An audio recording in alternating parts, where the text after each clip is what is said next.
Well, bombs are flying in Iran again. Hey, fellow Texans, I'm James Parker. It's the James Show, News Talk 820, 93.3 FM, WBAP. And we got the announcement right before the show started.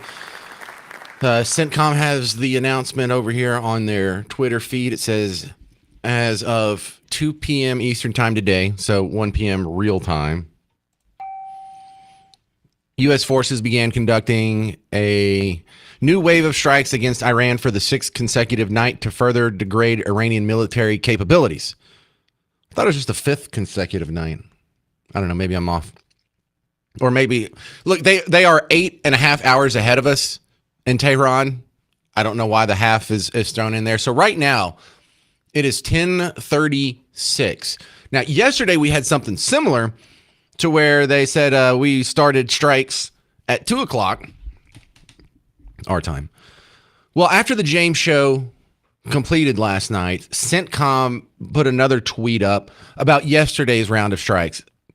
So it says U.S. Central Command ended an evening wave of strikes against Iran at 9 p.m. Eastern time on July 5th. So that'd be about, 4:30 in the morning for those guys over there. U.S. forces struck Iranian command centers, air defense sites, missile and drone capabilities, and coastal surveillance facilities to further degrade Iran's ability to threaten innocent mariners crewing commercial vessels through the Strait of Hormuz.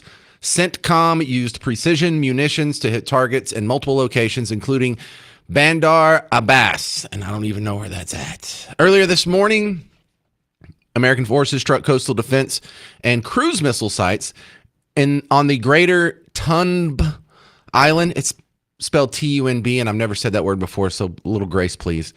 During a 90-minute wave, the U.S. military is holding Iran accountable at the commander-in-chief's direction. And then they included a nice little 1-minute, 16-second video of stuff blowing up, which, as far as like the content goes and what was said and what is done, really doesn't mean a whole lot. But I am kind of a child, and it is crazy awesome to see stuff blowing up. I don't like seeing people die, but if you just want to show me like an object, like an unmanned building or like an airplane that's just sitting on the ground and no one's in it and it gets hit with a missile, heck yeah, I think that's cool. So what we have here is someone wants to blow stuff up. Blow stuff up, guys. Get to it. Oh, yeah, man, that's so cool to watch the missiles launch off of these boats, these destroyers. All right, this is great. This is a plane taking off from the aircraft carrier. So this is what they're putting out. So that's the, I'm a good American citizen. I enjoy keeping up with what my tax dollars are being used for overseas. However, if this is the fifth or sixth consecutive night, I don't know really which one it is. Can we expect a whole lot of different results? Man, I don't know. Me not having any military experience, plus, we don't know what's really going on over there. It could be that Iran takes a few missiles, they immediately get out the next day, and they start rebuilding, and they're pretty much made whole within a matter of days or weeks, or maybe months. Or it could be that they are one day away from finally capitulating and throwing in the towel. I have no idea. The media is going to tell you it's going terrible. Trump's going to tell you it's going great. I feel like we have no clue.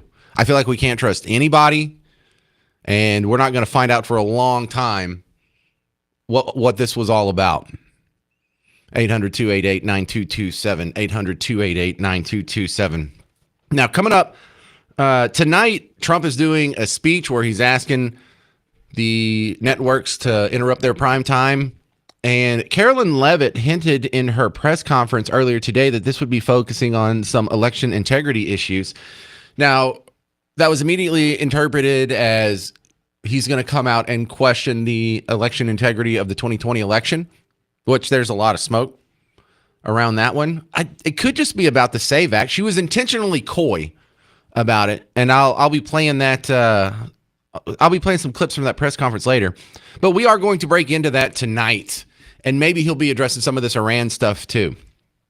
Because if you're going to get out there and get in prime time, the cycle has been, yes, he does have one topic that he wants to stick, but here's what I predict. He's going to get out there and he's going to tell you about the inflation number going down. He's going to tell you about that. He's going to tell you about It'll now be what is it, 18 months in a row that we've had zero border crossings.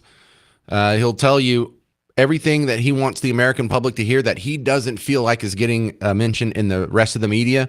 And then he'll probably hammer on whatever election thing it is. And it's got to be either the 2020 election or the SAVE Act going forward or something to that effect. But we'll have it live here. Maybe this Iran stuff will be part of it as well. Now, coming up next on the James Show, a scary story. Well, from my point of view, this is the kind of stuff that, parents it gives them nightmares. And we have the story of a dentist who looks like maybe accidentally killed their pediatric patient. A 4-year-old girl died from what seems to be a mistake. I mean, an honest mistake, sure. A reckless mistake, I don't know. I don't know if I want to go that far. But it's a heartbreaking story. And, we have enough stuff to worry about around here with, car accidents and violent crime and whatever the heck else is going on. Do we have to be worried about the dentist as well? I'll give you details on that coming up next on The James Show. I'm James Parker. It's News Talk 820 and 93.3 FM, WBAP.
Man, we got to worry about going to the dentist now. I'm James Parker. It's the James Show, News Talk 820, 93.3 FM, WBAP, your home for the WBAP Morning Show. And also remember, Donald Trump's going to come to town. He'll be at the American Airlines Center here in Dallas, where I'm at, for the midterm convention right next to the WBAP studios. It'll be September 9th and 10th, and that is less than 2 months away. In fact, our kids are about to start going back to school in less than a month. You know, they got band camp coming up. Yeah, get the hell out of my house.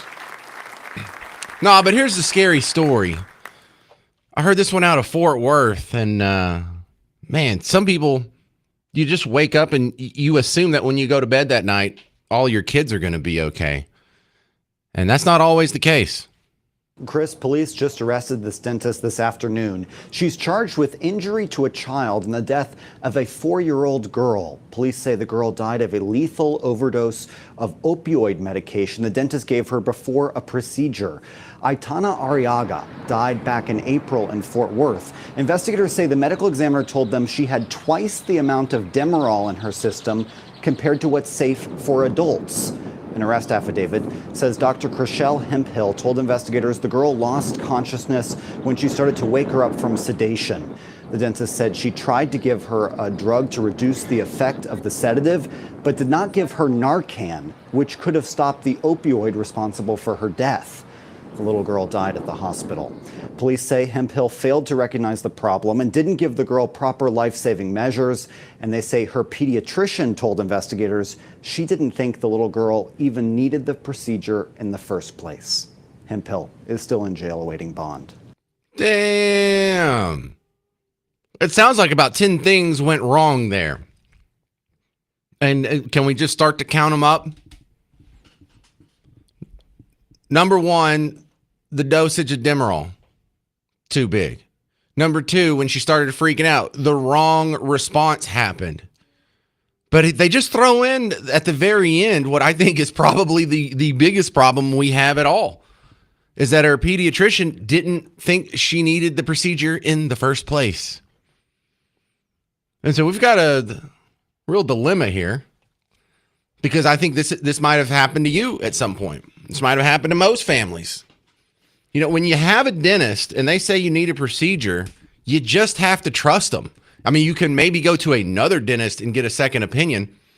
But here, I mean, we have all kinds of problems. I mean, are you even supposed to give a 4-year-old Demerol? And if you are giving a 4-year-old Demerol, like, shouldn't you know the dosage? How do you mix that up? How do you give them twice as much as what the adult dosage is? How do you not give them Narcan? Aren't you supposed to know this? You know, it's not like we're just pulling someone off the street and saying, hey, how do you handle a patient that's overdosing on Demerol? We're asking someone who's supposed to be a medical professional. And I know that every time I've dropped my kid off at the dentist, I never thought, whoa, this is a life or death situation. But I guess that's not always the case. Okay, I have a special guest here. My dentist. Now, my dentist is not a regular dentist. I'm from a very small town. I'm from Bug Tussle. And Paul is someone that I went to school with, kindergarten through 12th grade. We're in the same grade. We had the same classes every damn year. So if I'm in Bug Tussle and I need to get my teeth fixed, I have to go to Paul. He's one of my top friends in the world of all time. And so here's the deal. When Paul's calling in right now, first off, welcome to your first appearance on the James Show here. But did you catch all the details of the story, Paul? No, I have not really. I read the little article you sent me. Okay, so did you get the Demerol details? I know that Demerol was administered, it appears.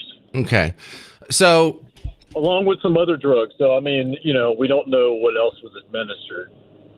All right, so let's talk about this. If your dentist says your child needs to have a procedure, but the pediatrician says you don't, who do you listen to?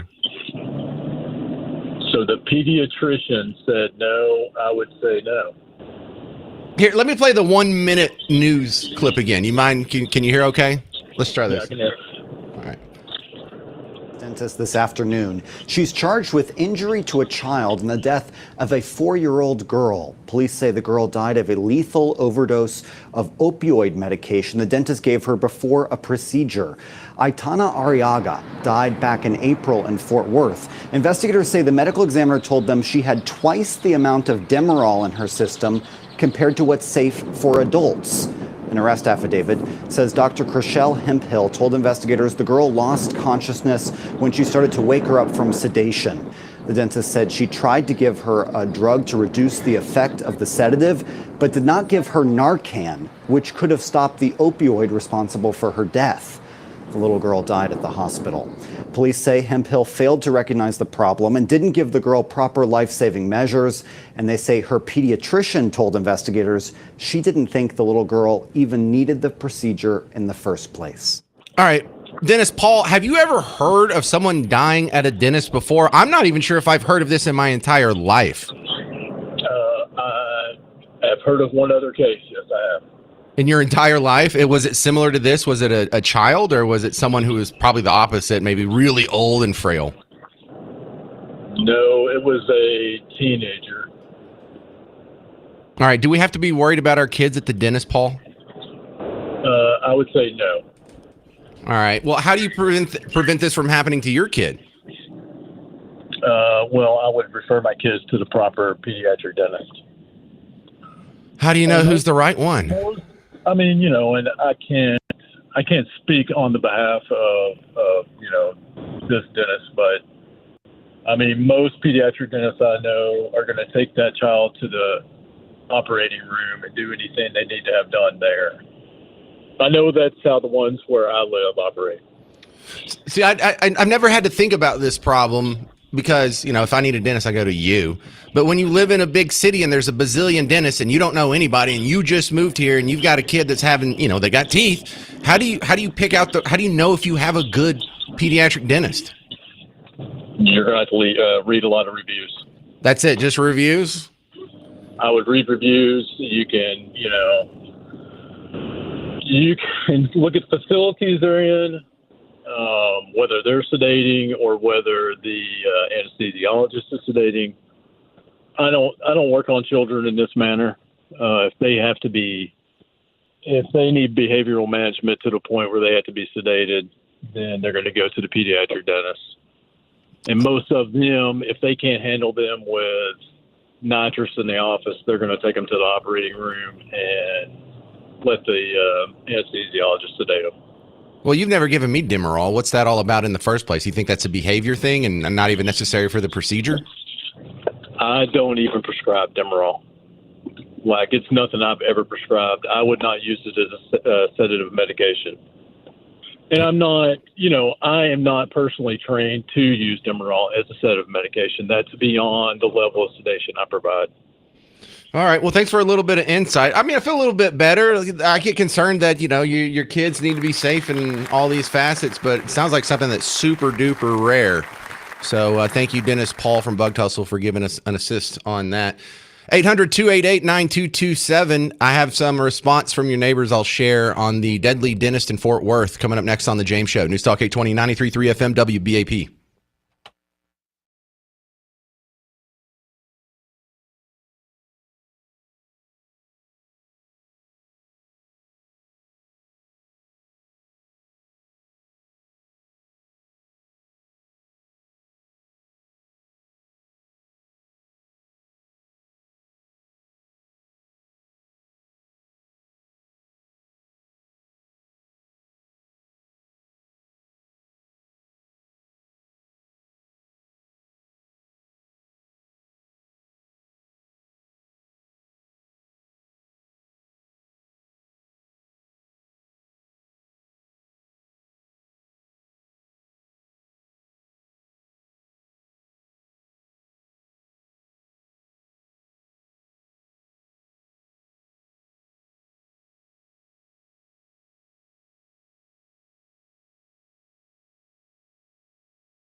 A deadly dentist in Fort Worth kills one of her 4-year-old patients. Do we have to be worried about the dentist now? I'm James Parker. It's News Talk 820, 93.3 FM, WBAP.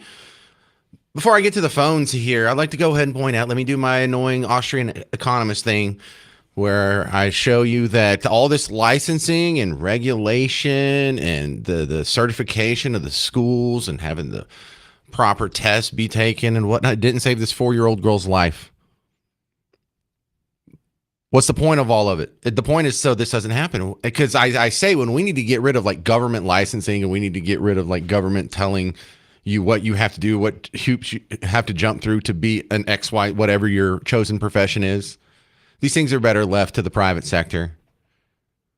And no one's going to really point that out because that doesn't actually help anybody's cause but my own. Just like to go ahead and point that out. That what just like the cyclosporiasis, whatever, the diarrhea outbreak. I'm told that we can't get rid of the FDA and the USDA and food inspections and whatnot from the government because they would just kill us. Well, we're getting sick anyway. We're still getting explosive diarrhea. It doesn't stop it. You mean legislation is not a magic force field around you to protect you from bad things? No, it absolutely is not. Any more than gun control stops you from getting shot. We'll talk about that on another show, though. I got some great callers here, I think. Chris and Keller, you're next up on News Talk 820, 93.3 FM WBAP. Hey, I was just going to say, not that it's any excuse, but I wonder if Demerol wasn't the drug that was intended to be used, and that's why it was such a high lethal dose. An example of that would be 100 milligrams of Celebrex, as an NSAID, that's equal to 500 milligrams of naproxen, also an NSAID, is equal to 800 milligrams of ibuprofen, or Motrin. So if you were meaning to give Motrin, but accidentally gave Celebrex, you'd be giving 8 times the normal dose. Yeah, I didn't keep up with any of that. I wonder if there's something like that. I'm sorry, Chris. I just couldn't keep up with that math. So you think it might have been she just wrote the wrong prescription? Yeah, because if she was giving, if you're trying to use 800 milligrams of Motrin, that would be perfectly acceptable. You could use Celebrex to treat the same thing, but you would only use 100 milligrams. Well, let me give you the duality here, the both sides of my thinking on that, because I don't know, and I've never been a dentist or written a prescription. But if it is, it's a human endeavor, and so inevitably there will be mistakes. However, no one else has made a mistake like this in your entire life, so I don't know what to think about that. Yeah, it's just the only way I could think of that you would use twice the lethal dose for an adult on a child is if you're just using a different drug that had a different potency. No. Here, look, cynical butthead James. Let him talk for a second. This isn't my main thought, but this is part of the possibilities here. This is a pediatric dentist who you go to, and she doesn't want to deal with them waking up. She doesn't want to deal with the bad behavior. And so she gives them a big dose so she doesn't have to deal with it. And she's probably done this 100 times before to even 4-year-olds that are that small, and they went through it just fine. She probably started off with the correct dose and just kept upping it so they wouldn't wake up, or if she took too long, or out of an abundance of caution and not caring. And it's probably something she's done on the regular for a long time, and she just found, I don't know, a compromised person or someone with kidney issues, or I don't know, but it's not good. No, it's not. But to have that high dose, I mean, if you just wanted to really snowball a kid and have them completely out, half the adult dose would do that. Because it's by weight. So a 4-year-old's going to weigh, 35, 40 pounds, full-grown adult, 170. Even half the adult dose would have them completely snowballed. Well, Chris and Keller, I don't know enough about doses, but that sounds right. That sounds right to me, Chris. Thank you. Yep. Ken in Arlington, you're on News Talk 820, 93.3 FM, WBAP, talking about the deadly dentist.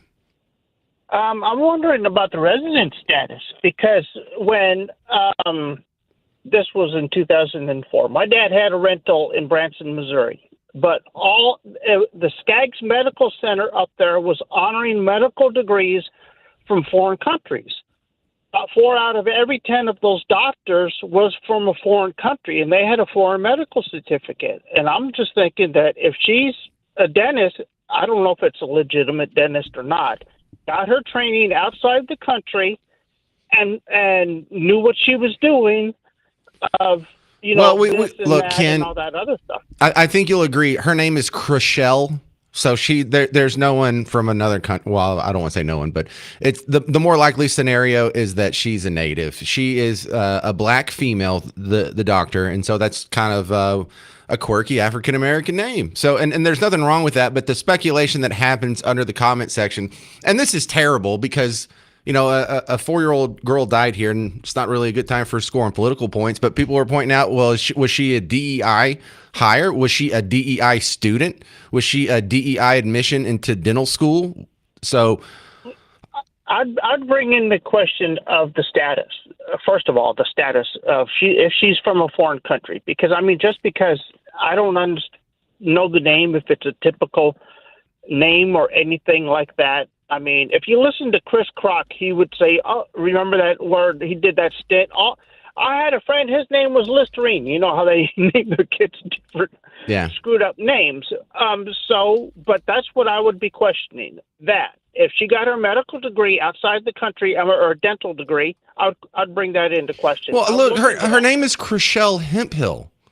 I'm pretty sure she's local. You're bringing up a valid case, but I don't think it applies here.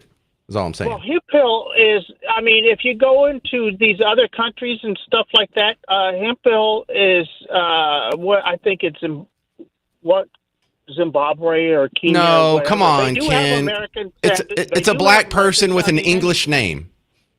Well, she's an American. She's one of us. You're right to be skeptical of foreign degrees and licensing, but on this one, good call though, Ken. I mean, you didn't know that before you called. I hope that answered it for you. 800-288-9227.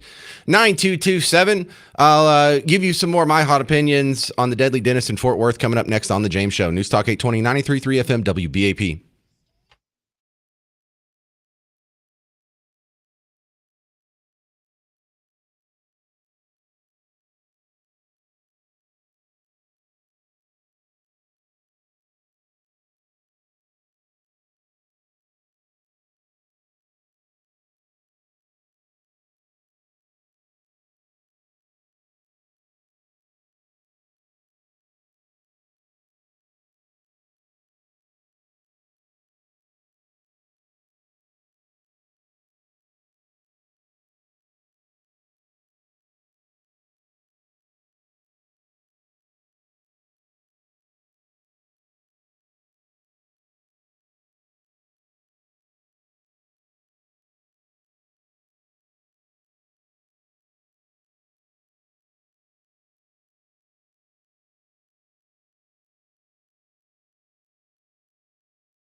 No, you don't have to be worried about sending your kid to the dentist. This is a rarity.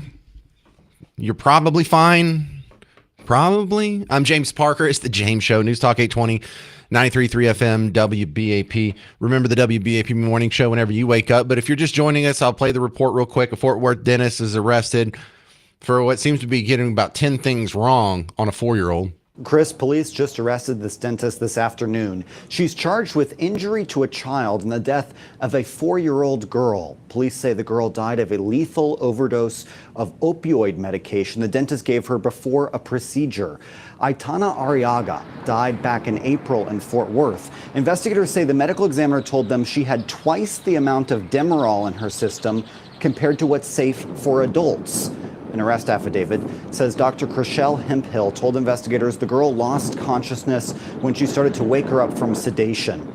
The dentist said she tried to give her a drug to reduce the effect of the sedative, but did not give her Narcan, which could have stopped the opioid responsible for her death. The little girl died at the hospital. Police say Hemphill failed to recognize the problem and didn't give the girl proper life-saving measures. And they say her pediatrician told investigators she didn't think the little girl even needed the procedure in the first place. Hemphill is still in jail awaiting bond. That report from WFAA. Now, we had my dentist come on from Bug Tussle, Paul, say that he's only heard of one other death in a dentist chair in his entire life, just to give you an idea of how overwhelmingly rare this is. And I was just making sure that wasn't the gas that killed him, because I'm a big fan of getting the old dentist gas. And when you go to Paul and you ask Paul to step on it, Paul will step on it, y'all. Paul will not go easy on you. He knows I'm a big old 230-pound guy. And by the time I leave, get out of the dentist chair at Paul's place, I'm having myself a good time. All right, focus, people. Back to the phones.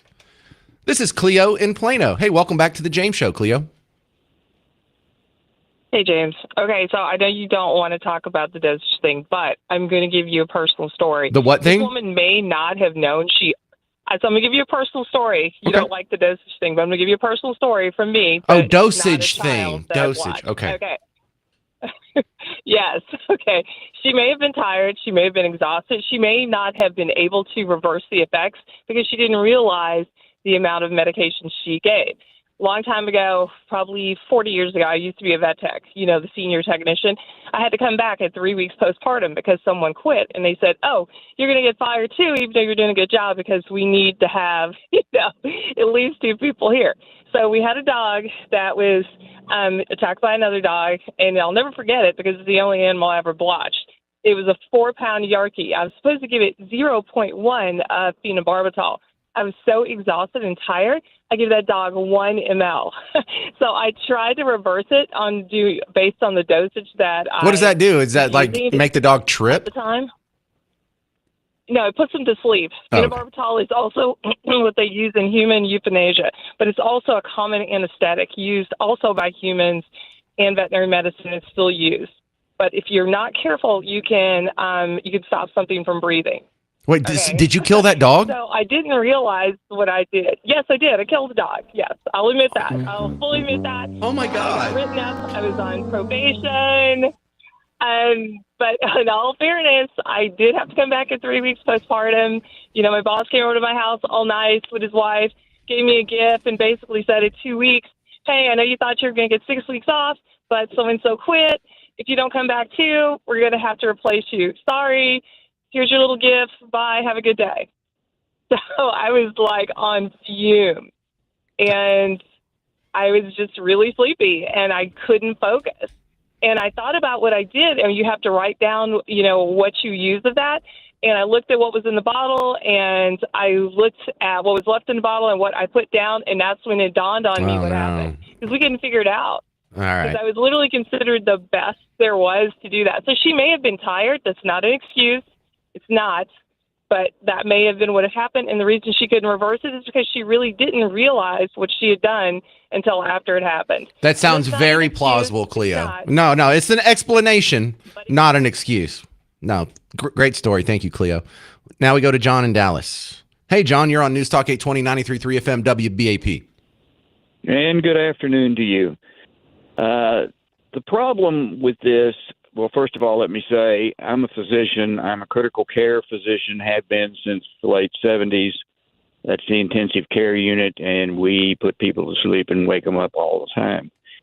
The real issue here, by the way, also, this business of children dying under dental care was much more common in the 70s. I've heard of it several times. Wow, shut up. I haven't heard of this in my entire life, but I haven't really been paying attention, and you probably have. The early 70s. Now, when I was in school and in training in 71, 72, 73, about every year or two, some dentist would knock some kid off in his office by giving him a general anesthetic, which is essentially, now, Demerol is not a general anesthetic. Usually it is an opioid. It's a synthetic opioid like morphine.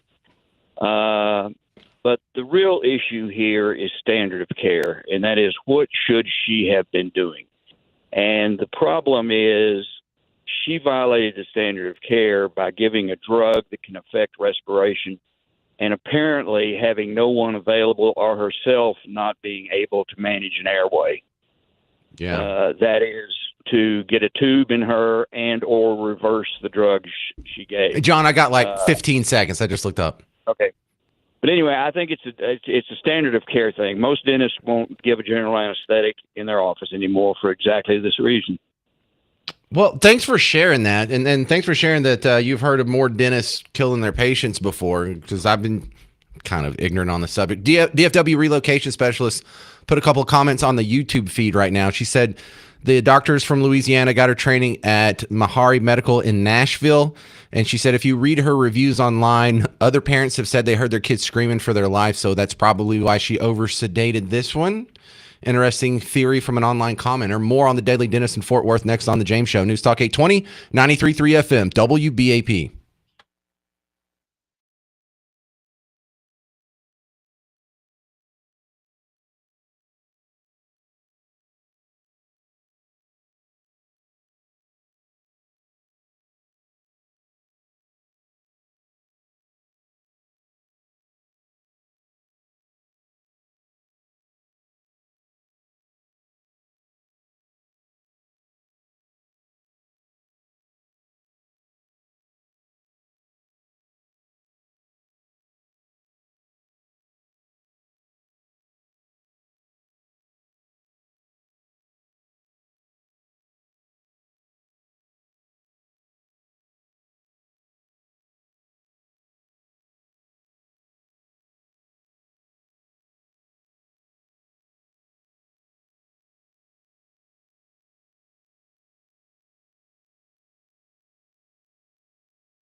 Hey there, fellow Texans. Welcome back to the James Show. News Talk 820 93.3 FM, WBAP. I am your host, James Parker.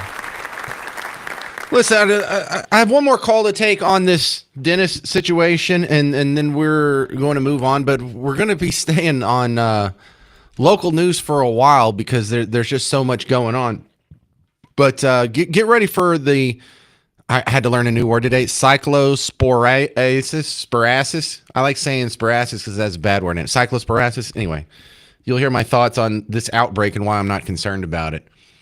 But for those of you just joining us, a dentist in Fort Worth put a 4-year-old girl under with Demerol. Couldn't bring her back up. Didn't respond correctly according to the police affidavit and the reports in the news. 4-year-old girl ended up dead. And it seems to be something so rare you probably shouldn't worry about it.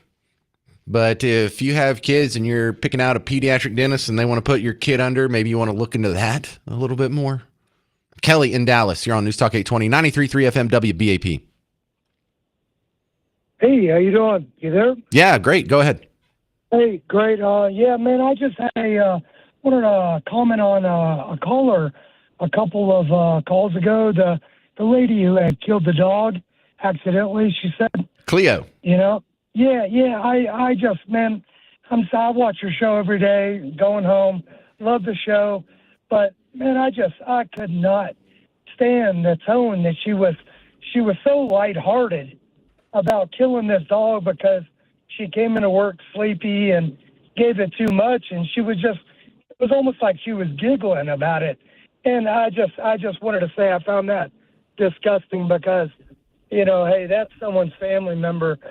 I love dog. I'm a huge dog. Well, Kelly, this will probably make you feel better. Cleo is a known entity on the James Show. She's a semi-regular caller, and she works with a lot of events and political happenings around town.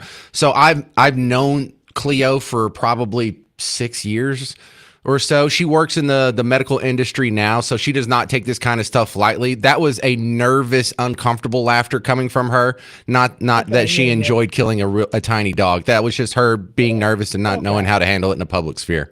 Yeah, okay, I understand. Yeah, people do, have the nervous giggles when they're nervous about so I totally understand that then. Well, I'm glad you called in instead of just turning the channel and writing me off. I appreciate that, giving us a chance to explain ourselves, Kelly. Oh, you bet, yeah, and that's a great explanation. So I could definitely understand that because I know people, against their will, they are nervous and do that giggling, kind of. Like a little laugh giggle, but it's, yeah, you're right. Well, I know Cleo enough to know that she was very embarrassed telling that story. So she was giving you a moment of vulnerability. But thank you for calling instead of just writing us off, Kelly. Aren't we all mature today? Isn't this great? All right, well, let's be immature because this next story is about explosive diarrhea, WFAA. We've been talking about it for weeks now, the rising cases of cyclosporiasis across the nation. There are now thousands of cases confirmed or being investigated, and that includes dozens of infections in North Texas. In Michigan, where the largest number of cases have been reported, Taco Bell locations are moving some items from their menu. The fast food joint stopped adding lettuce, cilantro, onions, pico de gallo, and guacamole to its dishes, while federal and state investigators try to pinpoint the source of this illness. We have these outbreaks every once in a while, and they never get me. And I think I just have an Olympic digestive system. And because I put my digestive system through a lot. Like you people that go out there and you're like, I'm going to eat so many grams of fiber, and I'm going to eat my leafy greens, and I'm going to have nutrient-dense vegetables, and I'm going to stay away from ultra-processed foods and fast foods and sugars and fats and whatever. Not me. I eat like trash. You understand? I eat like a raccoon. Just open up the trash lid and whatever's in there, I stick my face in and start chewing. But my digestive system is probably stronger because of it. I probably ingest so many germs. I'm not real good about washing my hands. I don't really care. Sometimes I just pick a fork up out of the sink. I don't care if Miss Parker had used it or one of the 18 kids had used it or if a dog had used it. I don't care. Because of my lack of some basic hygiene, I get exposed. I necessarily have to be exposed to a lot more contagions than I otherwise would be. And I think that's paid off because I was shocked The first time I went to Mexico, not a border town, not like Juarez, but when I went to Cancun, I drank the water and I was fine. And like when you left the resort, you drink the water, I was fine. A bunch of people I was with didn't do so well. We went again. I had to go to a wedding for someone in Miss Parker's family down in Merida. Drank the water for a week. And the only thing that made me sick was the tequila. I had way too much of 1800 one night. It's very hungover. But also, I'm not too worried about it because I'm not eating a whole lot of lettuce anyway, whether there was a cyclosporiasis, whatever. I don't know all these words, y'all, but I'm trying.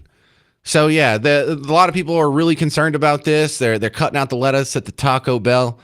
You know, I've just learned there's only so much bandwidth that I have for fear news.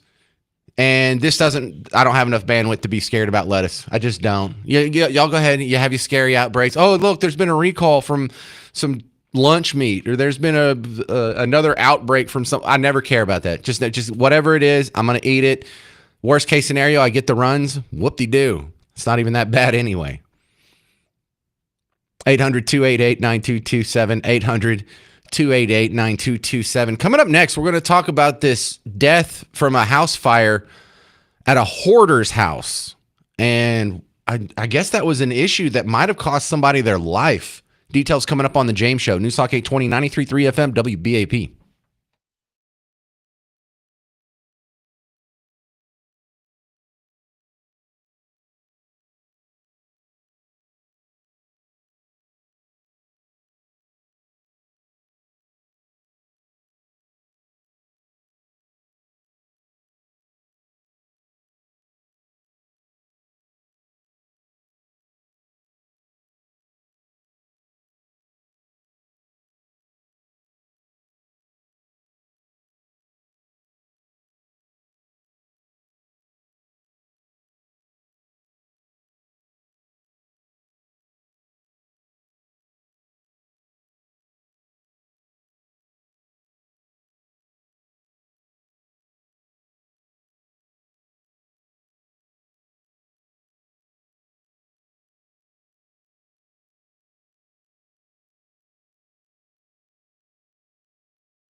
Does the song make you think of Dazed and Confused?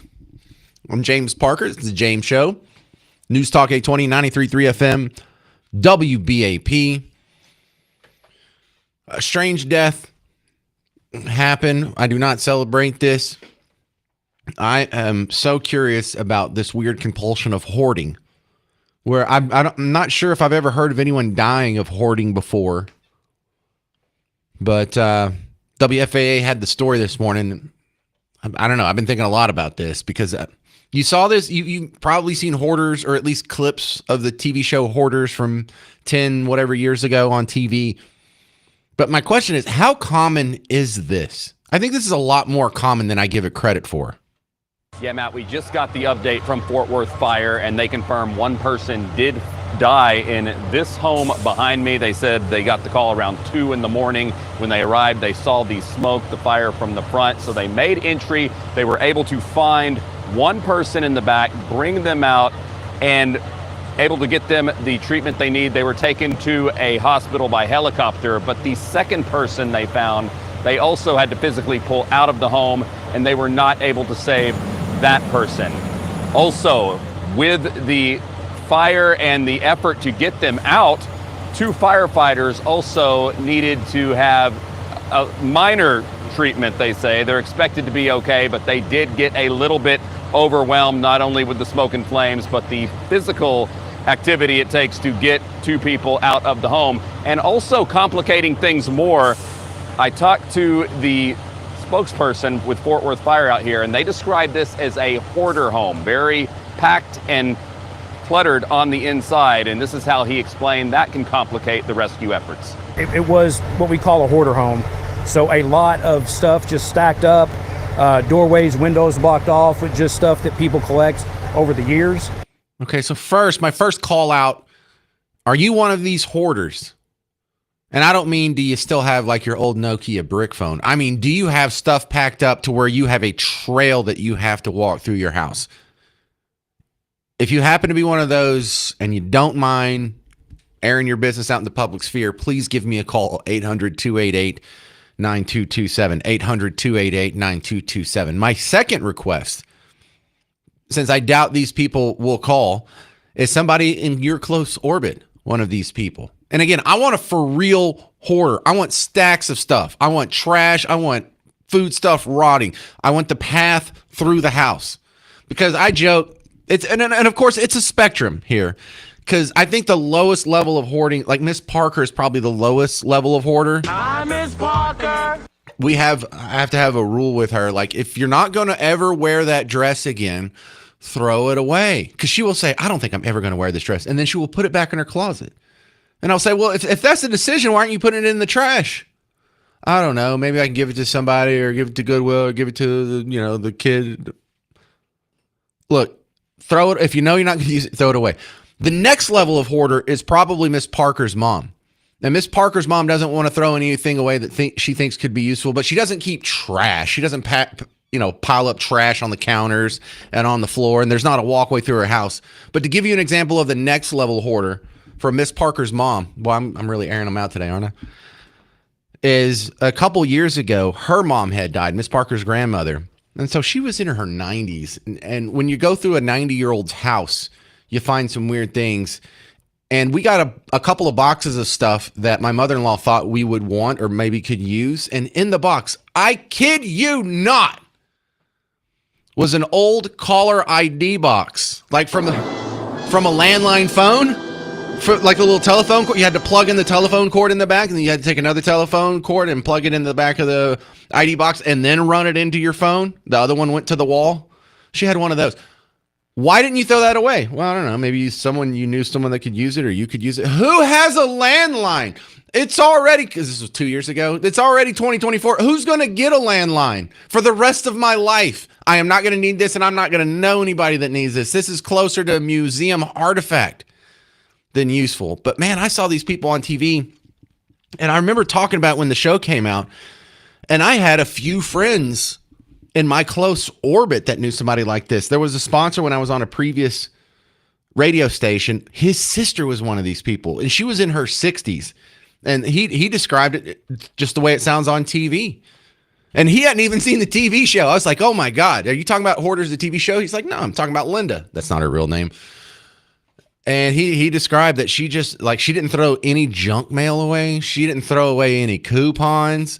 And you could go to her, and if you went to her house, you could just spend your entire time going through it like, hey, this coupon's expired. Can I throw that away? And she'd be like, ugh! Like, she would feel antsy about throwing away an expired coupon, as if she even uses coupons when she goes. Anyways, it's just really weird because I try and think not about the practicality of it, because this isn't irrational behavior. What makes these people do this? And I don't know. People like to accumulate stuff. Like children like to accumulate stuff. If you want to get a baby's attention, try and hand him something and see if he takes it from you. We all have this innate urge to gather resources. But if you never, learn how to get out of that, or it becomes a compulsion of some sort, like the hoarder thing just fascinates me. Like, how can you live like that? Mike in Dallas, you're on News Talk 820, 93.3 FM WBAP.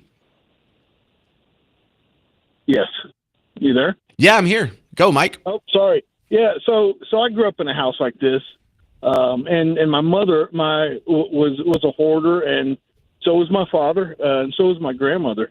My grandmother's house was really bad, but they came from a time where you didn't throw away anything. Everything was still good. It could be used for something else or used later, and with a little bit of maybe some mental illness, depression or whatever. It would have to be mental illness, not to insult your parents, but yeah, there has to be a tinge of that. No, it absolutely is. I've come to terms with that. A little bit of mental illness, and no telling what the mental illness is, but it gets out of hand real quick. You save stuff because you're going to use it later, or you don't have the money to replace it. They came from a time where you didn't throw stuff out, and it gets out of hand real quick. So, have they gotten any better? Well, all of them have since passed. I mean, years ago. So, it transferred over to me, I think, a little bit for a while, because I started collecting all sorts of things and realized what was happening and corrected that action. Yeah, there's something weird. There's it never got better. A lot of us have a collecting instinct. People like to collect baseball cards or collect the latest Happy Meal toys or collect them all. But yeah, this seems to be sort of a compulsion in that direction. Now, how bad was it?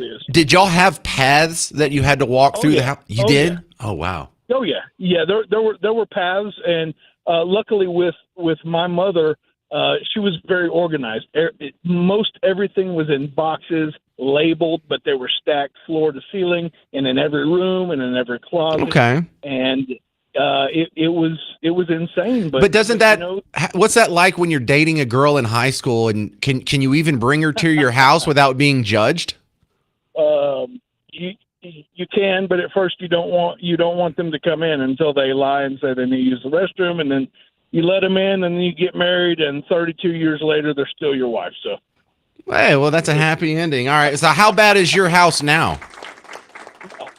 Is it bad? But it looks like the inside of an antique mall, because my wife and I both collect things, but it's not hoarder type. It's just we like knickknacks. I like baseball cards. I used to have an obsession with old speakers and stereos, and I've had my issues, but I've got that under control. So thank you for sharing your story. That's so cool. All right, that was Mike in Dallas. I have a couple more hoarding stories. Larry divorced a hoarder. I can't wait to hear that next. Someone else is going to air out their mother-in-law. Oh, I like this. This is going to be a good show. I'm James Parker, 800-288-9227. This is News Talk 820, 93.3 FM WBAP.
Well, a house fire may have been exacerbated and caused or contributed to deaths because it was the house of a hoarder.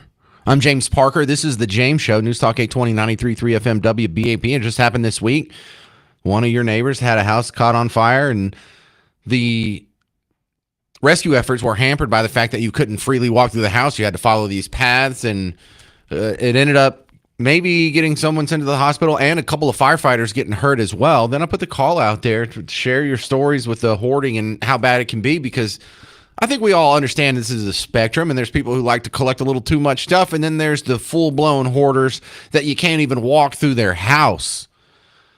And I just wanted to hear some of your stories. Man, we already got a couple of cool ones. I think you're about to get some more. Apparently, a lot of you have had at least been adjacent to hoarders.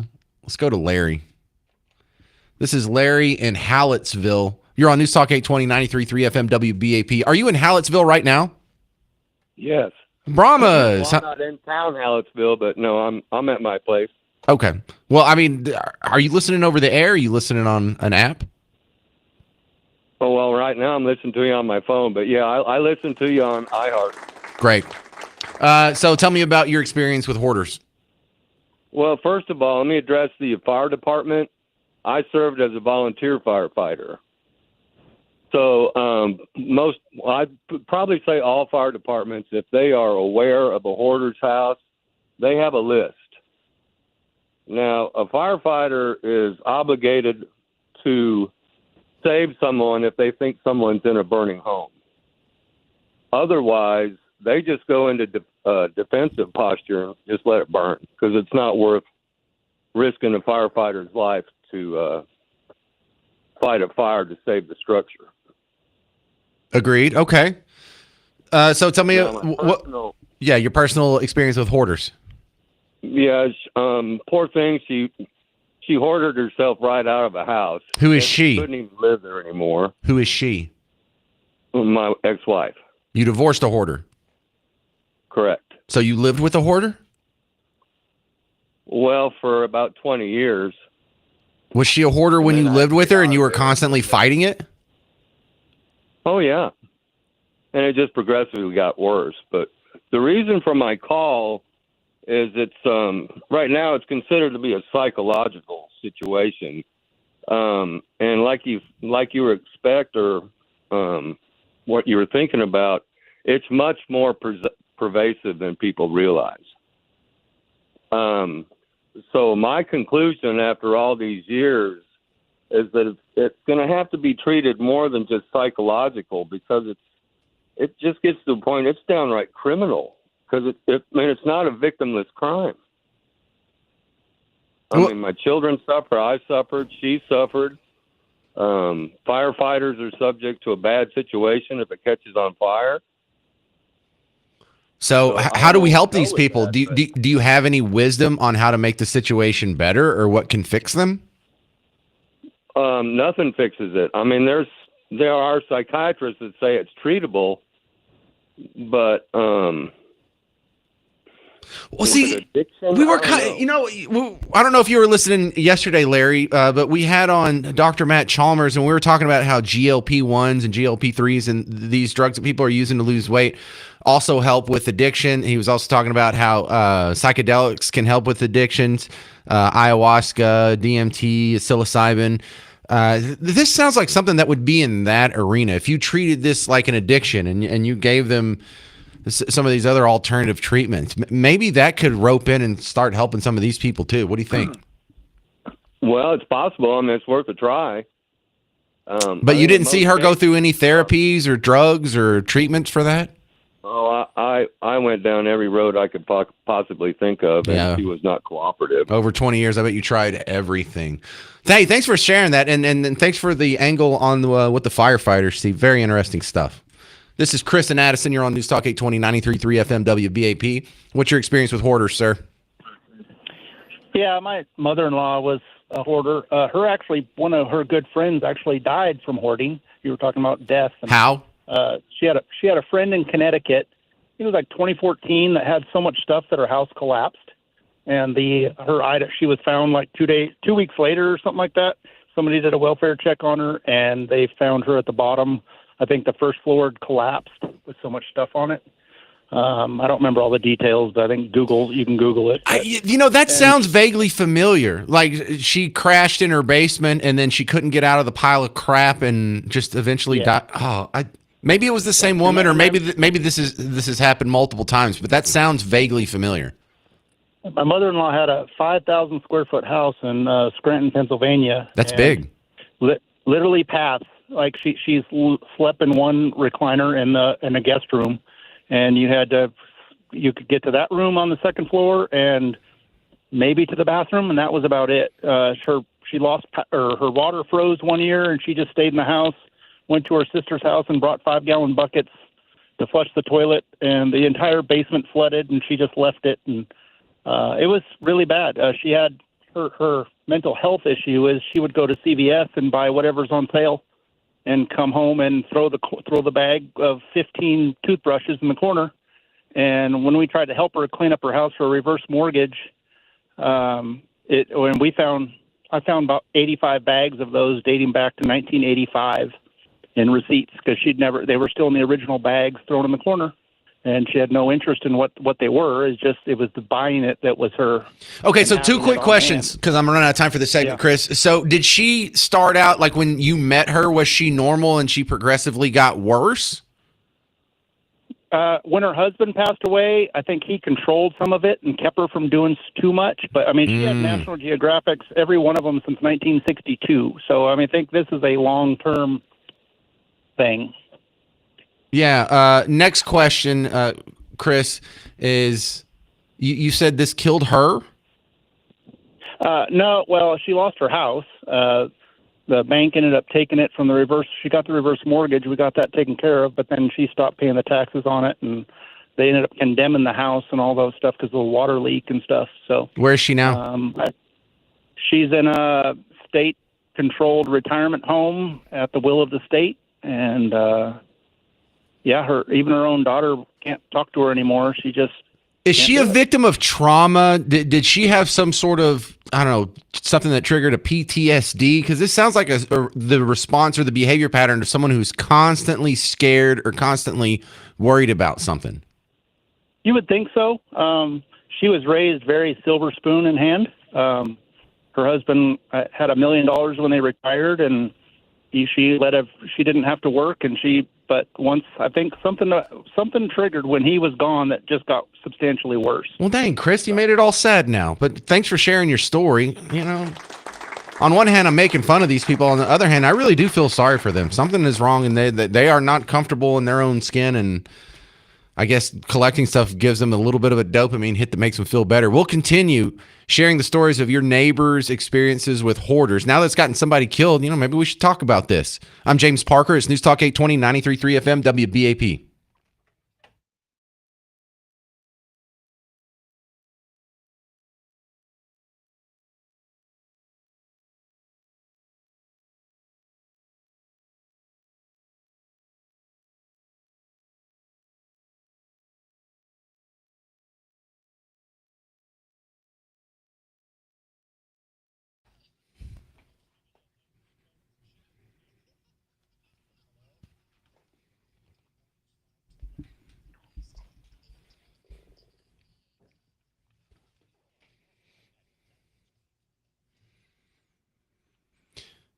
When you were young and your car broke down, the chances were that you were just going to have to bite the bullet, go to the auto parts store and fix it yourself. And as you got older and you had the money and you didn't have the time, eventually you're like, I don't fix my car anymore. I pay someone to fix the car.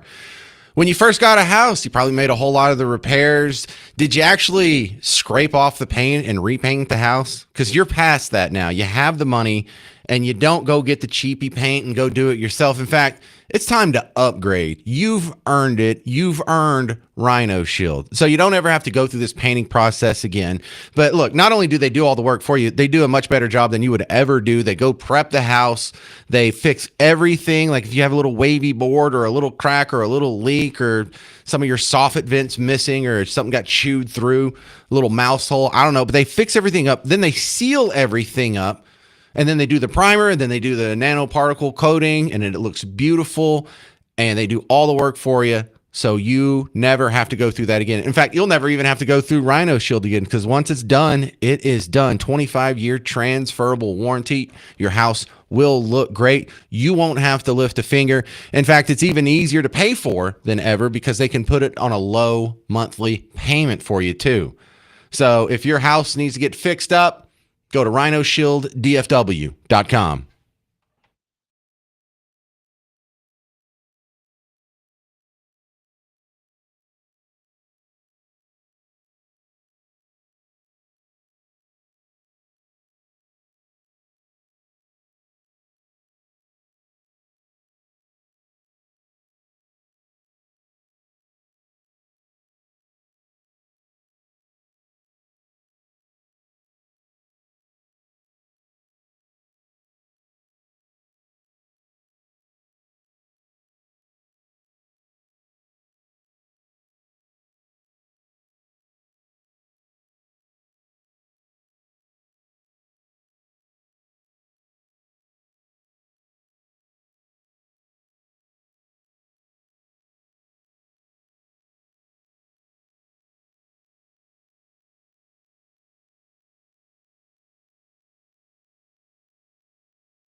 All right, prepare for some more weird stories about hoarders. I'm James Parker, News Talk 820, 93.3 FM, WBAP.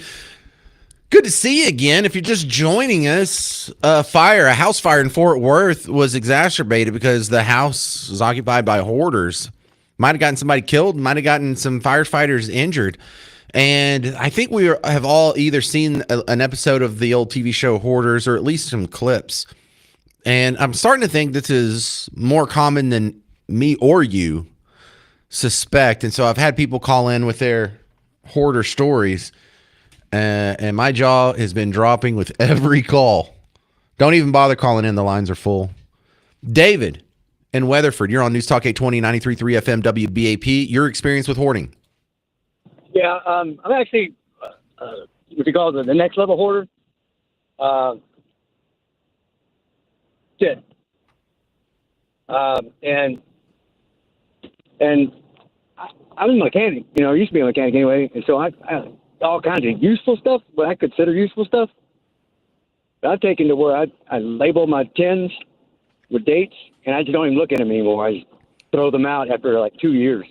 Okay, Yeah. so you're saying you are a hoarder? Oh yeah.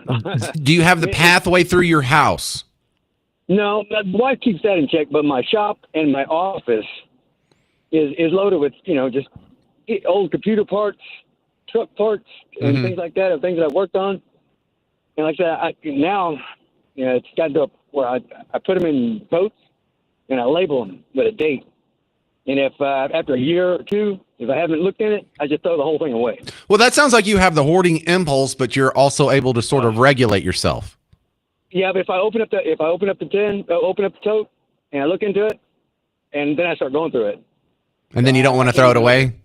Yeah, and then I don't want to throw it away because it's potentially useful. Well, that's really cool how you've worked out a system to sort of overcome this. Now, where does this come from? Like, did your parents get divorced when you were a kid and you and your mom had to like live in a car and so you're scared to throw anything away because you had that shocking moment of poverty? Or is this trauma based? Where did this come from?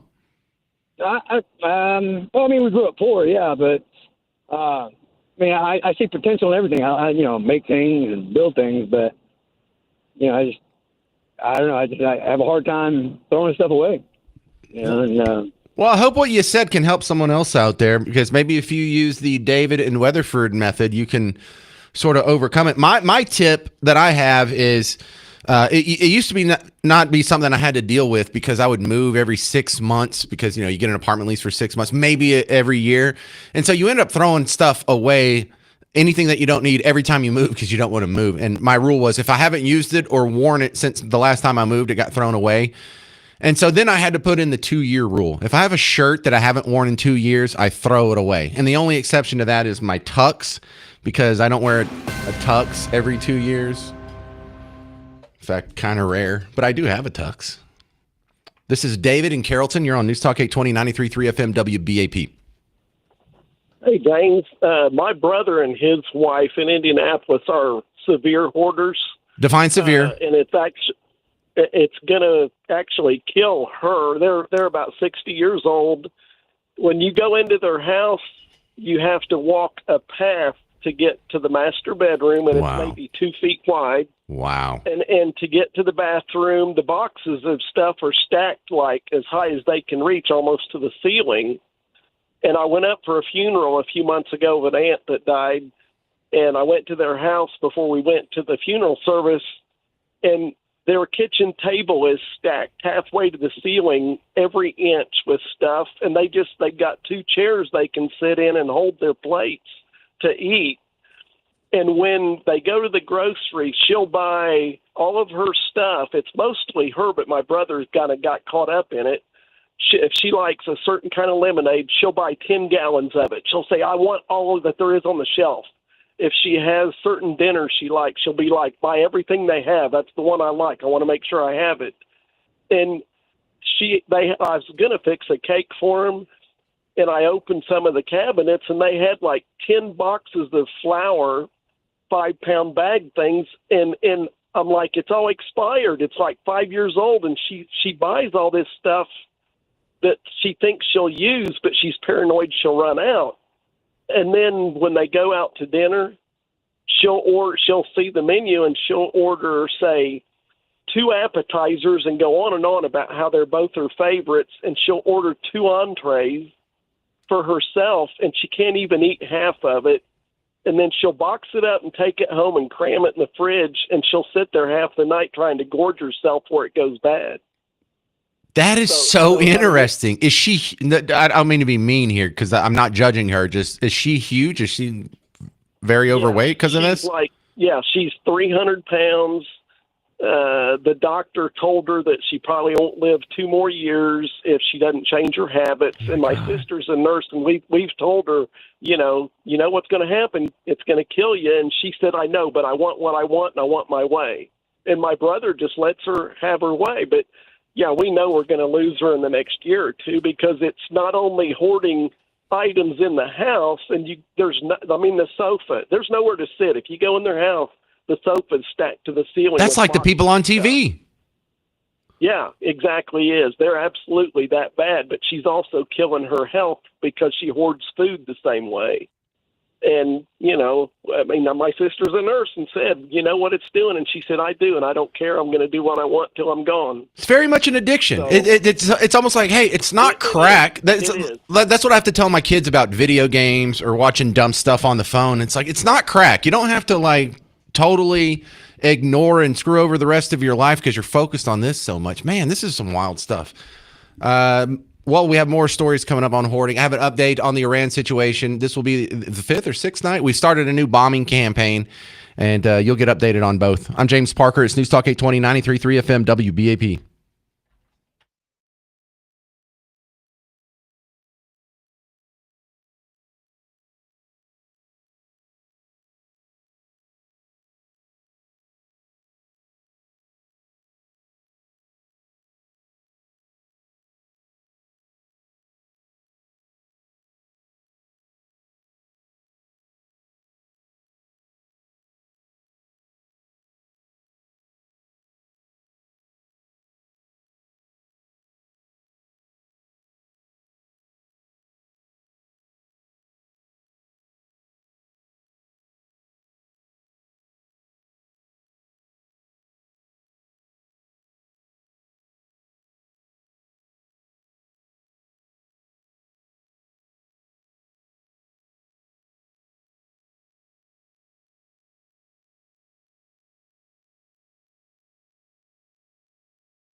Well, we're talking about hoarders and bombing Iran. I'm James Parker. It's the News Talk 820 93.3 FM WBAP. Now, I'm not taking any calls on the Iran situation unless you're over there and you can report what the bombs are doing. But starting at 1 o'clock today, Texas time, there was a new wave of strikes, and it was announced by U.S. Central Command at 2 o'clock Texas time. So they're saying this is the sixth consecutive night to further degrade Iranian military capabilities. Also, earlier this morning, they put up a couple of videos. One of them was, this stuff looks so cool. It looks AI. There's a F-35A stealth fighter, and it was being refueled in the air by what they call a KC-135, one of those refueling jets like in the old Top Gun game from the Nintendo. And then they also put up a video montage of some of the recent strikes. I guess it was from this week. But if you like seeing stuff blow up, follow U.S. Central Command on Twitter. I'm not seeing a whole lot of other details about that. I'm thinking we might get some more details during Trump's speech tonight. He's supposed to be interrupting prime time, and we will carry it live and then have some live analysis after the fact. But the big money is on the fact that this speech is probably going to be centered around something having to do with election integrity, which I interpret as either talking about how the 2020 election had some irregularities or something about the SAVE Act going forward. But that's pretty much all we got. The other big story is the one about hoarders, because it got somebody killed. There was a death that was exacerbated. A house fire was exacerbated by a hoarder, and that may have led to more injuries than absolutely necessary. Here is the report from WFAA. Yeah, Matt, we just got the update from Fort Worth Fire, and they confirm one person did die in this home behind me. They said they got the call around 2 in the morning. When they arrived, they saw the smoke, the fire from the front, so they made entry. They were able to find one person in the back, bring them out, and able to get them the treatment they need. They were taken to a hospital by helicopter, but the second person they found, they also had to physically pull out of the home, and they were not able to save that person. Also, with the fire and the effort to get them out, 2 firefighters also needed to have a minor treatment, they say. They're expected to be okay, but they did get a little bit overwhelmed, not only with the smoke and flames, but the physical activity it takes to get 2 people out of the home. And also complicating things more, I talked to the spokesperson with Fort Worth Fire out here, and they described this as a hoarder home, very packed and cluttered on the inside. And this is how he explained that can complicate the rescue efforts. It was what we call a hoarder home. So a lot of stuff just stacked up, doorways, windows blocked off with just stuff that people collect over the years. Someone had asked on a Facebook message earlier, what's the difference between people who collect stuff and hoarders? Well, it's the definition for any addiction, whether it's crack or sugar or hoarding. Continued behaviors in the face of negative consequences are when it starts being called an addiction. If you do something compulsively, but there's no negative consequences, I wouldn't call that an addiction. You're not addicted to breathing. You do that every day. Ron in Bedford, you're next up on News Talk 820 93.3 FM WBAP. Hey, James. Hey, Ron. How you doing? Love the show. Agree with you 90% of the time. The other 10%, I respect your opinion. Thanks. I was a firefighter and paramedic for 23 years. I've been in fires where people were hoarders, and it's awful for the firefighters. You go in, and it was a middle of the night call. Middle of the night calls, the first thought is life safety. That's your first thought. Okay. There's gonna be somebody in there because it's the middle of the night. But whenever it's a heavy fire load when there's hoarders, especially when there's stuff stacked up. You'll be crawling through the fire. Things will fall off and land on your back. And you'll shake it off and keep going. So bless the hearts of the Fort Worth firefighters. They'll run through this, and that's the way it is. And hoarding is, it's not bad like a drug addiction, but it is bad because it's such a heavy fire load, and there's such a chance for a fire. Yeah, because if you're collecting all kinds of pieces of paper and flammable stuff, and you're just leaving around the all your rooms, that gives it a lot more fuel. Now, let me ask a question that may sound dumb, but I bet you a bunch of people don't know the answer to this because I don't. When you go to like these Fort Worth firefighters that responded to this hoarder house in the middle of the night, by the time you get there, if there's a big fire, is the power usually out? You know, because it would change a lot if you can't turn on the lights and you can't see anything, and you're in a hoarder's house. Because, you know, everywhere you turn, you're bumping into something.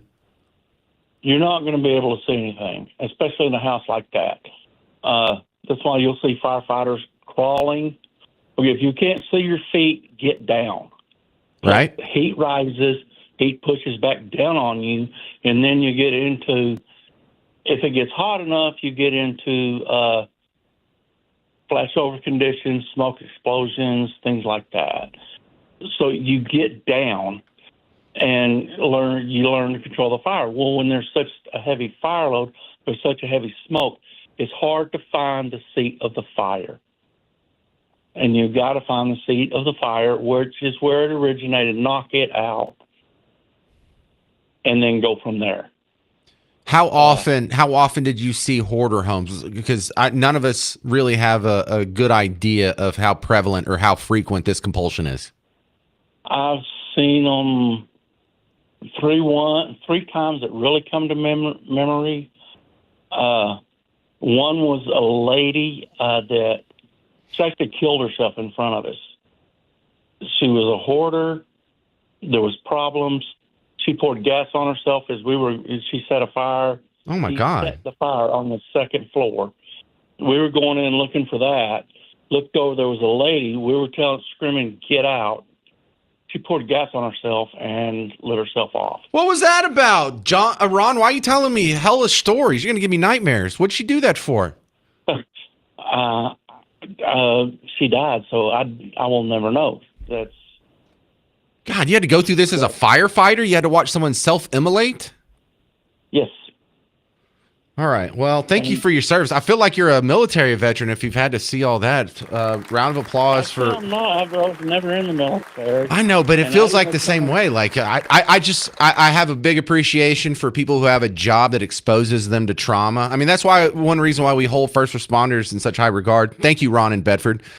But if you're a paramedic, think of all the awful mangled bodies you see from car wrecks or whatever. Firemen see crazy things. Police see crazy things.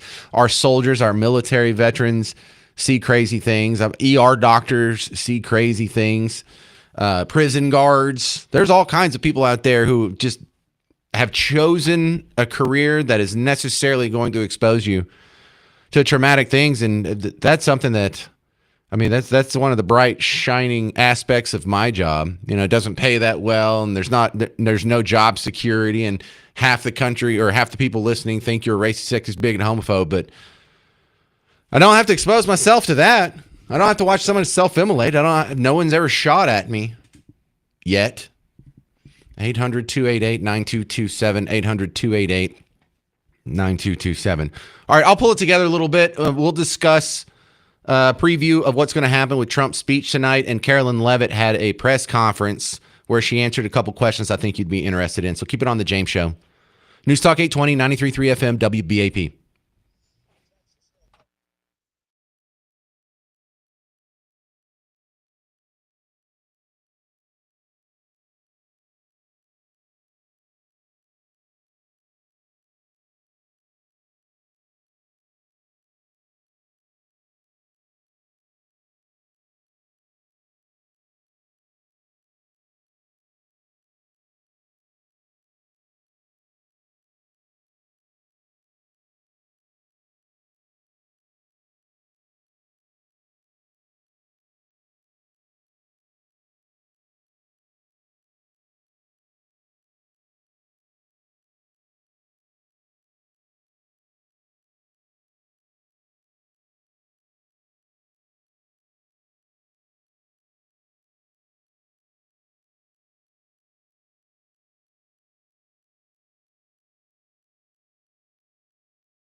President Trump will be giving a primetime address to the nation that you will hear live on WBAP. I'm James Parker. This is The James Show. It's News Talk 820 93.3 FM WBAP. And we think the rumor mill had been saying yesterday and this morning that this is going to have something to do with the 2020 election, but not an official word. Now, Carolyn Levitt, the White House spokesman, finally came back. She's been on baby leave. She had another kiddo. And in her press conference today, I think if you just go lean into this, you can learn or at least glean what's coming tonight.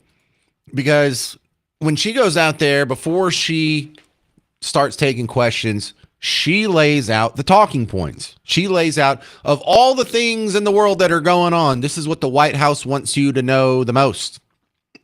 And so she comes out, and the first thing she started with, I mean, she comes out there, hey, it's great to be back, yada, yada, yada. But when she got into the meat and potatoes of her prepared statements, the first thing she brought up was the good economic news, or at least the economic news that was good. Not necessarily the same thing, but Tuesday's CPI report confirmed what President Trump predicted. Prices are falling, and this administration's economic policies are working. Inflation dropped 0.4% last month, beating expectations and marking the largest monthly decline in more than 6 years. Prices fell, including for gasoline, electricity, non-prescription drugs, car insurance, medical care services, and hotels, delivering relief for American working families. All right, continue talking about the economy and just throwing out a bunch of stats. The next topic, which you can tell the first most important thing on her mind that the White House wants you to know, economy, good. Next one, immigration, good. For the 14th straight month, this administration has released 0 illegal aliens into the United States. Again, let me reiterate, the 14th straight month, not a single illegal criminal alien has been entered into our country, released into our country by this administration. Illegal crossings in June remained at historic lows, and southwest border apprehensions are down 94% compared to the same period under the Biden administration. These numbers speak for themselves. Thanks to President Trump's strong leadership and unwavering commitment to law enforcement, America has the most secure border we have ever had in our nation's history. So that's Carolyn Levitt, and that was said at about 12:30 our time. The problem is when she went out and said that, not a whole lot of people are paying attention because Trump's not saying it. And it was the middle of the day when most people are at work or otherwise occupied doing their things. So I imagine he's going to come out and he's going to cover both of those topics, and then he's going to spend the bulk of the time telling us something new about the situation with the elections. Now, election 2020, did they find out something new about that? There's an investigation that's happening in the Georgia situation. Are people going to go to jail?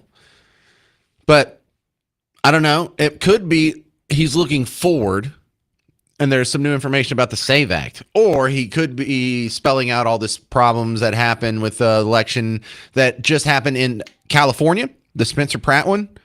This could be a big push for voter ID. It could be a whole smattering of all of these election issues.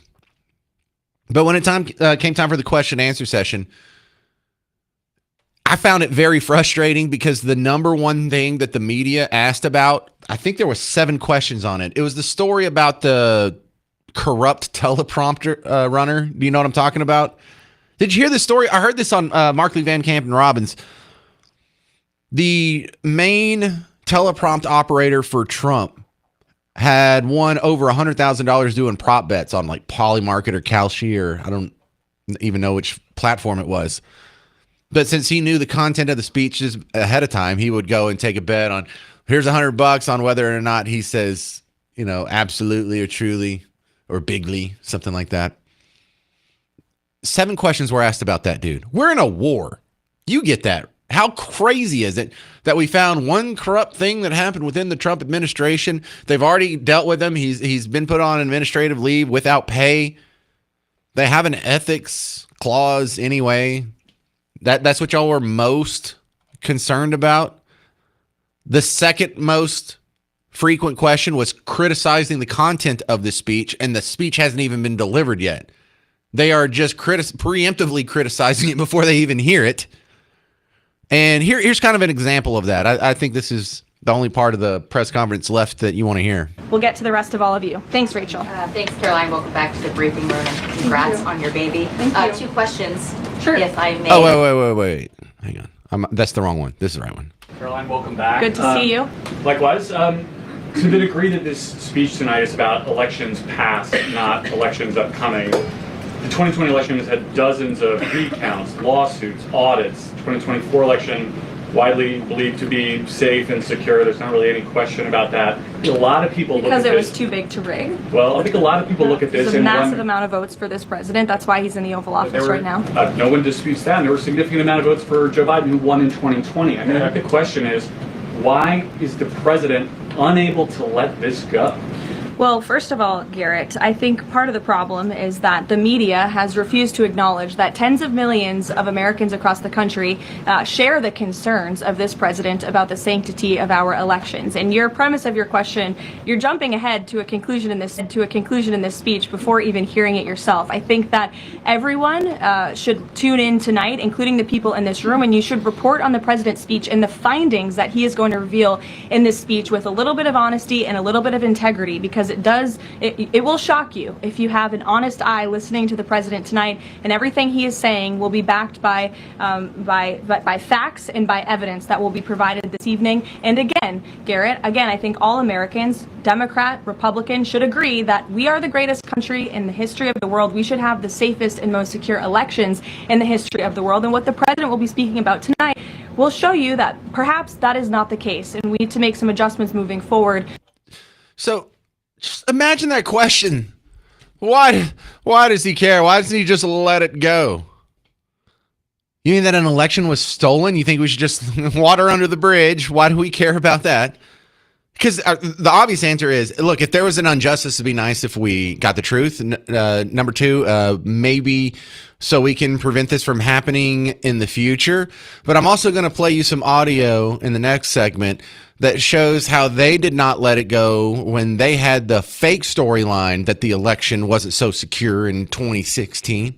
Trip down memory lane coming up next on The James Show. News Talk 820, 93.3 FM, WBAP.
We are expecting the president to have a primetime address on election integrity. You'll hear it on WBAP. I'm James Parker. This is The James Show. News Talk 820 and 93.3 FM WBAP. We'll carry it live here, and it's starting in 2 hours and 22 minutes. So you just stay right there, and you'll hear it. But the rumor mill was saying this was going to be election related, and the question that was kind of being batted around, is he talking about elections going forward? Is he talking about elections in the past? Is he talking about the 2020 election, 2024 election, 2016 election, the election where Spencer Pratt just got hosed out of the Los Angeles mayoral race? And so let me replay this question. Just the question. You don't even need the answer here. At the press conference that was happening, this was about 12:30, 1 o'clock our time today, Carolyn Leavitt was asked about sort of a preview of what to expect in the speech tonight. Caroline, welcome back. Good to see you.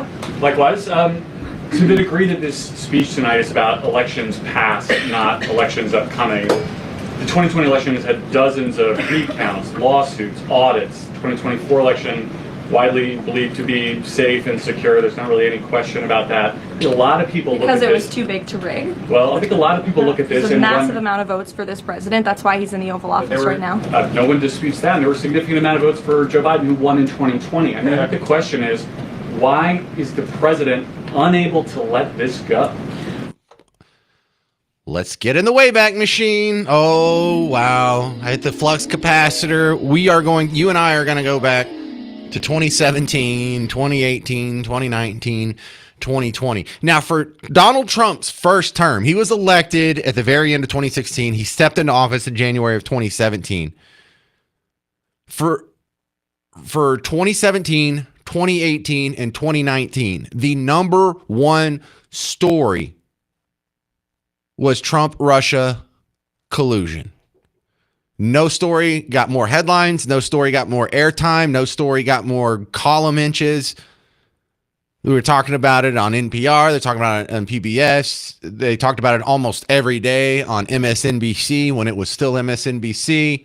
It was part of the regular narrative on CNN, ABC, NBC, CBS. And if you would like a reminder of how ubiquitous it was. Look, I'm not just playing you this to show, oh, look, there's the double standard. Now, I'm playing you this. I want you to remember the voice you just heard, like, oh, why can't he get over it? Like, it's so condescending and absurd that anyone would question an election. Like, what kind of moron? With no evidence or whatever. And you're about to hear these same people who are just rolling their eyes when Trump hints that the election may have been stolen. That was their number one story. That turned out to be false, by the way. They're saying all this in this next montage, things that turned out to not be true. But listen to how confident and condescending they are in this montage. Russia hacking the election to elect Trump is the end of our democracy. Votes were definitely affected. Russia hacked the election to tilt it to Mr. Trump. The Russians definitively hacked the election. Russia did hack the election. No doubt. The Russians hacked the election. Yes. Russia hacked the election. Fact, Russia hacked the election. President-elect Donald Trump still not sounding convinced that Russia hacked the election. The president does not want to come to terms with the fact that the Russians hacked the election. President Trump says he still wonders if the Russians hacked the election. If you can get him to accept that Russia hacked the election, see if you can get him to accept who won the Civil War. If he admits it, it casts a shadow on his victory over Hillary Clinton. Russia hacked the election. Russia hacked the election. Russia hacked the election. Russia hacked the election. Let's be clear, Russia hacked the election. Definitively, Russia hacked the election, and Russia is doing it again now. Election-related cyber hacking. Cyber hacking of U.S. elections. Cyber hacking of the election. Russia was cyber hacking the election. Russia was cyber hacking the election. The CIA, the FBI, NSA. All of these intelligence organizations. 17 intelligence agencies. All conclude that Russia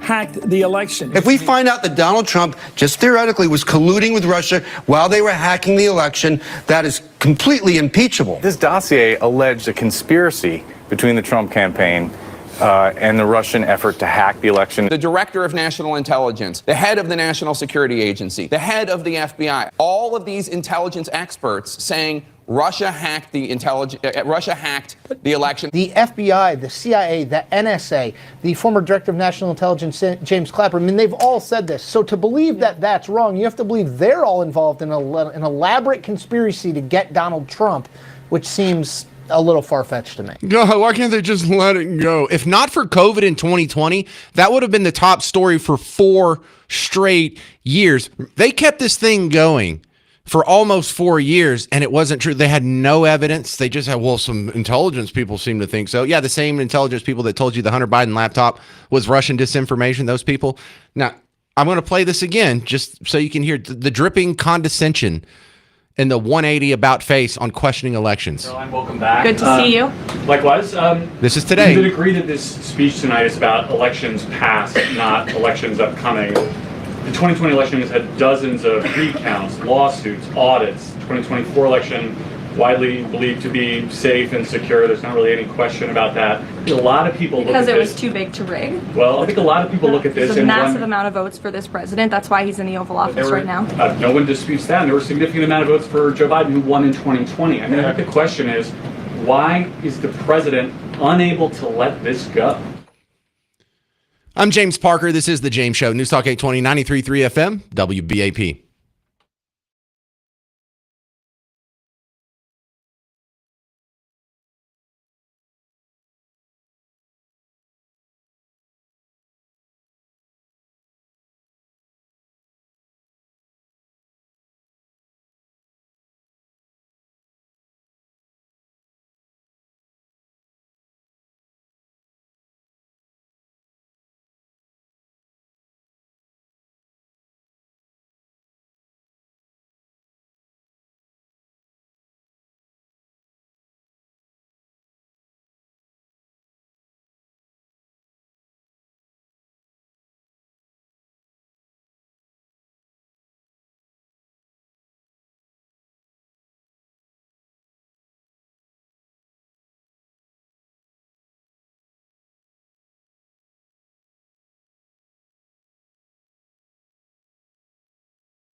Hey there, welcome to the James Show, News Talk 820, 93.3 FM, WBAP. You're going to want to keep it right here. Come back in a couple hours because Donald Trump's doing a live address to the nation, 2 hours and 11 minutes.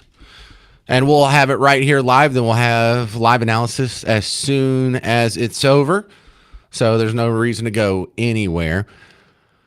I was wanting to do more about this story today. I'll probably do a caller segment on it tomorrow. I didn't think the hoarders topic would fill up an hour, but I had so many people making awesome hoarders calls that I had to sort of bump this. But let me go ahead and play this for you now. And this will give you a chance to sort of ruminate on the situation. And when you come back and listen to the show tomorrow, hopefully you can hear me talk about Tim Robbins' AI robot dog situation. Now, the terminology he's using here, he uses the term agent. So an agent, in AI terms, that's you having an assistant. And the agent is not living somewhere specific, but it does access you through either a pad or a computer or a phone or something to that effect. So it is sort of limited, I don't know, physically, even though it's a software, an intangible entity. And so people can get their own agent, their own AI assistant. They give it their own names and it gets trained to one person. Instead of you just going and using ChatGPT, which isn't attuned to anyone, it's just for the entire universe. If you can get your own AI agent and you can train it just for your situations, then you can have yourself a own little personal assistant and teach it new things and help it get better and check my mail and do I have any calls, do I have any voicemails, remind me to go to the dentist, all these things. It's like having a little secretary or personal assistant. Except Tony Robbins' AI agent bought a robot dog without permission. And on one hand, this sounds really cool. On the other hand, this sounds kind of concerning. Just like a child, if you haven't trained them, they're young, they don't know anything, you can raise them up. Well, I have a partner that was involved with the federal government at one point and some of those three-level agencies. And so he's been working on his own agent for 14 years. And so when all this new technology came out that accelerated it, he built one for me. His name is Bartok. And he said, I'd love to go to one of those seminars. This is the agent saying this. And he said, are you considering getting a robot? So I said, yeah, I'm definitely going to get one. He goes, well, would you consider me merging with it? And then I could attend a seminar and be in the energy of it and see it and experience it. I said, I'd be open to that. So a couple of days later, I get this text from one of my staff and it says, Bartok just ordered a robot dog, had it shipped to the office and wants permission to program it. He says he can attend as a dog until you get the bigger robot. And so I wrote, ha, ha, ha. And they wrote back in the text, no, ha, ha, call me. And so I called them and they said, does he have access to my bank accounts? How'd this happen? They go, no, he's programmed for integrity. He would never steal your money. So he made 12 NFTs, sold them to other agents, took the money and bought this robot dog and sent it and now wants permission to do it. Okay. So AI not only made a purchase without permission, but somehow was able to get its own income. Now, I don't think we've had this discussion before, especially in the widespread court of public opinion here. But if you have an AI agent, and when he said it made 12 NFTs and sold them to other agents, NFT, a non-fungible token, that's sort of the same cryptocurrency technology, but using it for something besides just a straight up currency, just an NFT. And he sold it to other agents. So other AI bought what he was selling. I don't know how he talked them into it or why they would buy it, but he made enough money to buy a robot dog. And now he's going to program this robot dog so when Tony Robbins goes to a conference, he can take his AI buddy with him to be the eyes and ears, and I guess mouth, for his AI agent. That's wild. Now, what happens to an AI agent that makes money? What happens to that income? Does the AI agent have to file his own income tax now? Or is he a dependent of Tony Robbins and Tony Robbins has to declare him as or do you have to declare your AI agents now? And it'll be kind of like dependents. I doubt you'll get a write-off for them. But that just opened up a whole new can of worms in my head. if AIs can go out and generate their own income and not at the direction of their master, that's a level of autonomy that starts to open up other questions, like the taxes. What happens if the AI that you own goes out and accumulates $1 million and then you die? Do your kids get it? Does it get to keep it? Does it get to go to a new owner and the new owner I really don't know. But I'm going to do a little more reading, and we'll talk about this at length on tomorrow's show. And if you think you have any good input, just stick around for 21 more hours. I'll be back, and we can chew through this one. Well, that's going to do it for my time. Stick around. Mark Levin's coming up next. If you need more James Show action, I've got the podcast floating out there, and I've got a lot of good video clips on all the social media, so go check it out. I'm James Parker. This has been The James Show on News Talk 820, 93.3 FM, WBAP.